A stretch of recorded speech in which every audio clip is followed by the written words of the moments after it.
Welcome back, RESA students. This is Mr. Stover with your lunchtime announcements. Let's start with the Pledge of Allegiance. I pledge allegiance to the flag of the United States of America and to the republic for which it stands, one nation, under God, indivisible, with liberty and justice for all. And now for the student creed. As a RESA student, I will always strive to be an excellent student and an excellent human being. I'm a unique person with special talents, and it is up to me to develop those talents while I'm at school. I understand that if I truly strive to be excellent, I will be successful. All right, welcome back, students. I want to let you guys know there's a few important dates coming up here. I'm looking at my calendar. So the end of the quarter is this Thursday. So Thursday this week is the end of the quarter. After the end of the quarter, teachers do not need to accept any late work from the third quarter.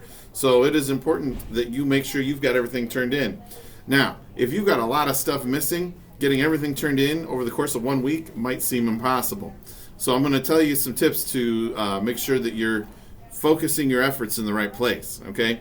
In each of your teachers, if you go to the Home Access Center from ClassLink, you can look at your grades. And if you click on the percentage, it'll show you, break it down into what assignments are in that grade book, okay? There should be a category called evidence.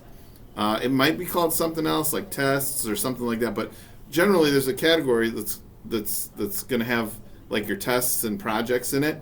That category, if you have any zeros or missing or anything like that in that category, that is what's going to affect your grade the most. So please make sure that you are checking that, and if you have anything that's missing or a zero or anything like that, then you need to talk to your teacher about making that up between now and the end of the week. That's a very short period of time, especially if you're only watching this in the afternoon today. The good news is we still have student support blocks in the afternoon, Monday, Tuesday, and Thursday. So that's 3 student support blocks. 6 because there's 2 each day, but 3 days where you have student support blocks for you to get that stuff made up. The other thing that's really important that's coming up is the testing that's going on. So there's a lot of state testing that we're going to be doing in the next few weeks between now and the 16th. And it's important that you guys know how you fit into all that testing. So first of all, this week we're going to start with the 8th graders. So 8th graders, we have a science test that you're going to be taking, and that's called the ISA. And you're going to be taking that, it looks like if you're in person, you're going to be taking it on Wednesday. And if you're remote, then you're going to take it on Thursday. And so in general, for everybody, now 6th and 7th grade, you guys are going to have normal class on Wednesday and Thursday. So you'll still have your synchronous set lessons and everything like that. But in general, if if there's a big test on a certain day, then you're going to be asynchronous if you're not taking the test. So for example, 8th graders this week, if you're a remote 8th grader on the Wednesday, you're going to be asynchronous. So your teacher will post an assignment you still need to do, but they won't have live lessons, and they'll be posting that in their classrooms. On Thursday, if you're an in-person student normally, you're going to have asynchronous learning on Thursday.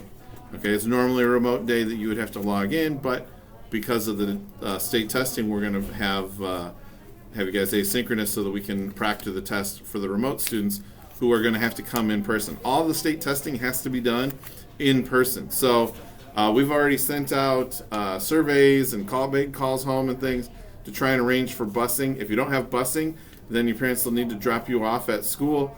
If they choose not to do that, then they choose not to do that, and there's not much we can do about it. But just so you know, we will have those testing dates this week. So Wednesday and Thursday is just for 8th grade, and Wednesday is the in-person students, Thursday is the remote, and that's for that science test. So best of luck to you guys on that. Make sure you're trying your hardest. I know it's been a crazy year, but part of what we want to learn is how much of an impact does all this have on student learning. And the only way we can do that is by really measuring it and having you guys take the test. So we appreciate you guys giving that your best effort. Also, everybody should know that next week on Tuesday is going to be access testing. So if you are normally taking the access test, I know that's normally a remote day for everybody, but anybody who has to take the access test is going to need to come in person on Tuesday. If your parents requested a bus, then there will be a bus for you. If they did not request a bus, there won't be a bus, but you guys are going to need to take your test in person. Everybody else in the building will be asynchronous on Tuesday. So if you're not taking access, then you're asynchronous. So I know there's a lot in this, but we've got a short week this week, and it's the end of the quarter. We got the state testing. All this stuff is really important. So please make sure you're following the announcements all this week, because we're going to continue to be updating you and keeping you informed on what you need to do to be ready. Thank you, and have a great day.